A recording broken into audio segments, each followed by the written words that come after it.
Музыканы өте жақсы көретін менің сүйкімді шәкірттерім. Біздің бүгінгі музыкалық саяхатымыз мен және менің достарым тақырыбы бойынша өтеді. Осы сабақты жазып отырғанымда ауладан балалардың емен жарқын, көңілді дауыстары естіліп тұр. Таза ауада үлкен теннис, доп ойнап, футбол ойнап, волейбол ойнап, тағы басқа да спорт түрлерімен айналысып, еркін жүгіргенге не жетсін. Ақылға жүгініп, достармен шахмат тақтасында ой жарысын ұйымдастырып, сөз жұмбақ шешкенде бір рахатқа бөлетін сабырлы да тыныш әлем ғой. Міне осының бәрі домбыра үнінен шығатын гәкку күй сияқты ынтымақ пен бірлігі жарасқан достардың қуанышқа толы көңілді өмірі. Мына суретте осындай өмірден сәтті бейнеленген шақты көреміз. Менің сүйкімді шәкірттерім, дос көңілдің айнасы, досың барда қошың бар демекші, өздерің білетін мақал мәтелдеріңді дәптерлеріңе жазып қойыңдар. Осы мінекей достық туралы, достар туралы мақал мәтелдерді дәптерлеріңе көшіріп жазыңдар. Ал енді қазіргі сәтті музыкаға береміз. Достар әні. Балалар, бұл әнді мен сендерге арнайы жаздым. Осы әннің әуелі мәтінімен танысайық. Менің достарым, көңіл қоштарым, сендерге арнап әнді бастадым. Әрбір сәтіміз, жазған хатымыз сақталар мәңгі достық затымыз. Қане достарым, қоста дос әнін, шырқайық бірге, самғайық күнге, самұрықтарым. Шырқайық бірге, самғайық күнге, самұрықтарым.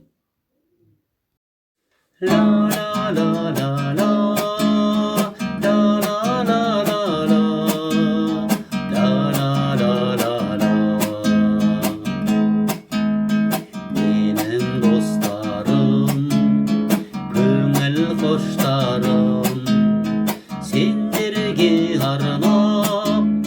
сендерге арнап әнді бастадым.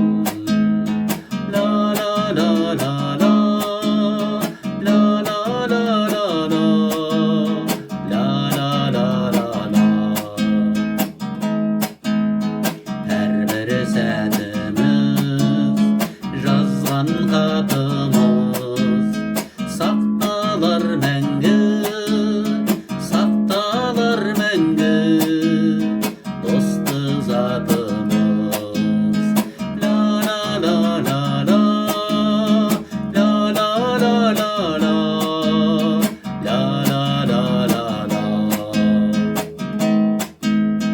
Қане достарым, қоста дос әнін, шырқайық бірге, самғайық күнге, самұрықтарым.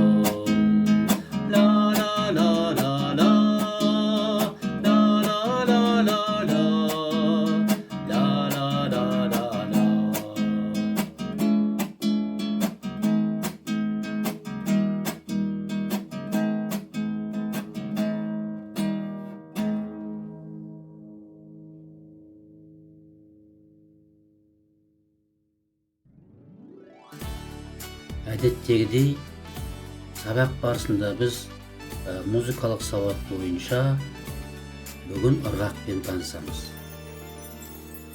Ырғақ деп ұзақ және қысқа дыбыстардың реттілігін айтады.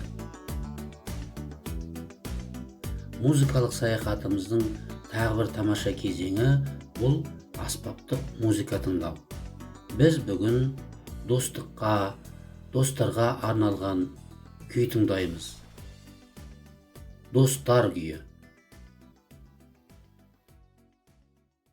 Dostlar kүйі.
Сонымен балалар, біздің бүгінгі музыкалық сабағымыз, музыкалық саяхатымыз достық туралы, достар туралы болды. Міне осы жайлы біз әңгіме сұхбат құрып, және де жаңа әнмен таныстық, күй тыңдадық. Жаңа әннің мәтінімен таныс болған соң, сол әннің әуенімен де өзіміз айтып үйрендік. Өздерің туралы достар күйі де ықыласпен тыңдалды. Балалар, сабағымыздың соңында айтарым, осы тақырып бойынша өздеріңнің алған әсерлеріңді эссе қылып жазыңдар, суретте салуға болады. Және балалар, достық туралы, достар туралы мақал мәтелдерде жазуды ұмытып кетпеңдер. Сонымен балалар, бүгінгі сабағымызда осы көңілді ноталармен қорытындылай келе, мен сендермен қоштасамын. Алдағы сабақтарымызға сәттілік тілеймін.